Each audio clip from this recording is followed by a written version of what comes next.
মোহনপুর মহকুমা ভিত্তিক বিকশিত ভারত সংকল্প যাত্রা ও প্রতি ঘরে সুশাসন 2.0 কর্মসূচির অঙ্গ হিসেবে মেগা র্যালি অনুষ্ঠিত হয়। সেই র্যালিতে নেতৃত্ব দিয়েছেন এলাকার বিধায়ক তথা কৃষিমন্ত্রী রতন লাল নাথ। এই উপলক্ষে স্বেচ্ছায় রক্তদান শিবির ও প্রশাসনিক শিবির অনুষ্ঠিত হয়। মোহনপুরের মহকুমা শাসক অফিস প্রাঙ্গণে হয়েছে এই শিবির। প্রশাসনিক শিবিরের উদ্বোধনী অনুষ্ঠানে বক্তব্য রাখতে গিয়ে কৃষিমন্ত্রী রতন লাল নাথ বলেন, প্রতি ঘরে সুশাসন পৌঁছে দিতে রাজ্য এবং কেন্দ্রীয় সরকার কাজ করে চলেছে। জাতপাত, ধর্ম, বর্ণ নির্বিশেষে সকল অংশের মানুষকে সরকারি সুযোগ সুবিধা পৌঁছে দিতে হবে।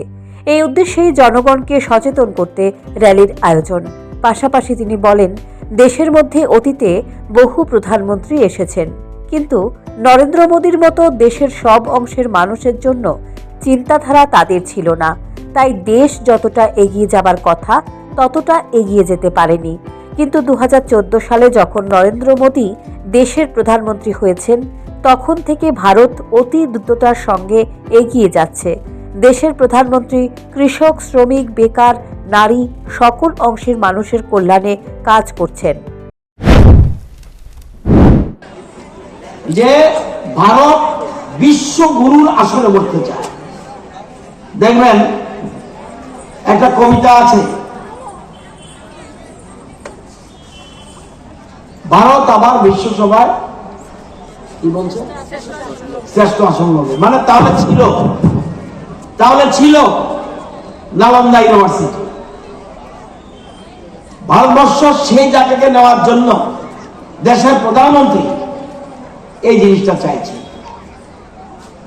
এবং উনি বলছেন বিকশিত ভারত সংকল্প যাত্রা মানে কি, কেন্দ্রীয় সরকারের, রাজ্য সরকারের যত প্রকল্প আছে সব প্রকল্প মানুষের কাছে পৌঁছাও এবং খুঁজে বার করো।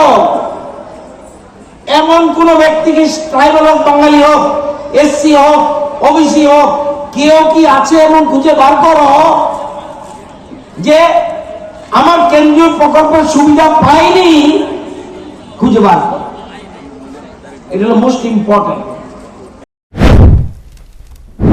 প্রশাসনিক শিবিরে স্বসহায়ক দলের সদস্যদের মধ্যে 53 লক্ষ টাকার চেক তুলে দিয়েছেন কৃষিমন্ত্রী Ratan Lal Nath. Bureau report, news prime Tripura.